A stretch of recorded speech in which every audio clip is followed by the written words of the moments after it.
इङ्ल्यान्डको 56% जितको प्रतिशत रहेको छ। 28 खेल जितेको छ, 52 मध्ये 22 मा हार। 2010 र 22 मा जित्न सफल भएको दुई पटकको विश्वकप विजेता रहेको छ इङ्ल्यान्ड। ओवन मर्गन आज कमेन्ट्री बक्समा पनि छन्, इङ्ग्लिस कमेन्ट्रीतर्फ उनी पनि थिए विश्वकप विजेता टिमको सदस्य 2010 मा। अनुभव थुप्रै रहेको छ इङ्ल्यान्डको यो साइडमा। गुणस्तरीय देखाएका छन् सन्दीपले अहिलेसम्म कुनै पनि लुज डेलिभरीहरू फालिरहेका छैनन्। एकदमै ध्यान लगाएर बलिङ गरिरहेका छन्, फोकस रहेको छ बलिङमा। हेर्न सक्छौँ यो पछिल्लो 2 ओभरमा पनि दिपेन्द्रको त्यो ओभर अत्यन्तै क्रुसियल। अङ्ग्रेजी कमेन्ट्रीको साथमा करण केसी अन्तिम ओभर नेपालको लागि र यहाँबाट भने उनको काँधमा छ ठुलो जिम्मेवारी। कतिसम्म समेट्ने सम्पूर्ण फिल्डरहरू 5 जना फिल्डरलाई पछाडि राखिएको छ सर्कलभन्दा बाहिर। हेर्न सक्छौँ deep cover, long on long off, deep mid wicket, स्क्वायरमा डिप। रोहित आफैछन्, जति रोक्न सक्छन् करणले नेपाललाई त्यति धेरै फाइदा। Will Jacks short of length ball, slow बाउन्सरको प्रयास करण केसीबाट त्यति राम्रोसँग पुल गर्न भने असफल रहेका छन् विल ज्याक्स। डबल बन्यो हुनेछ। क्रिजभित्र छन् ब्याटर।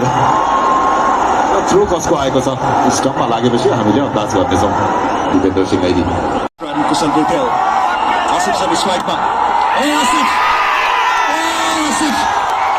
Outstanding connection.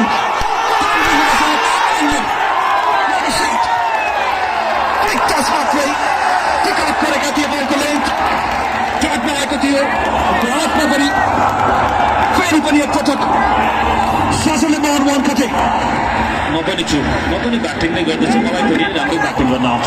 कटर फालेका थिए र फ्लिप गरे, निकै नै सुन्दर टाइमिङ।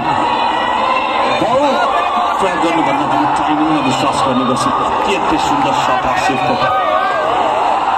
कलात्मक ब्याटिङको लागि जाने गर्छन् र पार्टीमा आगमन आसिफको पनि भएको छ। त्यो हातको पछिल्लो भागबाट जसरी बल फाल्ने गर्छन् त्यो रिड गर्न निकै नै गाह्रो पर्ने गर्छ ब्याटरलाई। र नेपालको बारेमा कुरा गर्दा प्रत्येक ओभरमा बााउन्ड्री भने निकाल्नु नै पर्नेछ। जुन यो रन रेट बढ्दो क्रममा छ रिक्वायर्ड रन रेट, यसलाई नेपालले सकेसम्म नियन्त्रणमा राख्नुपर्नेछ। 50 रनको साझेदारी पनि पुरा भएको छ दुईबाट बिच। स्टेप आउट गरे, कटर फालेका थिए, बलको पिछमा पुगेर राम्रो छ। लिएका छन् जे आवश्यकता छ नेपाललाई। साझेदारी बनिरहेको छ र प्रत्येक ओभरमा बाउन्ड्री आइ नै रहेको छ।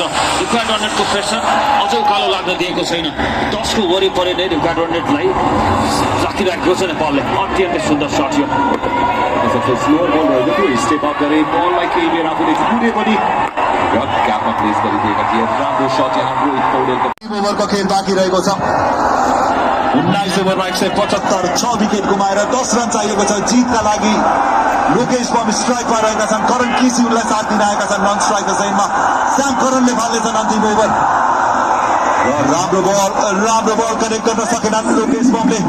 अब 5 बलमा 10 रन।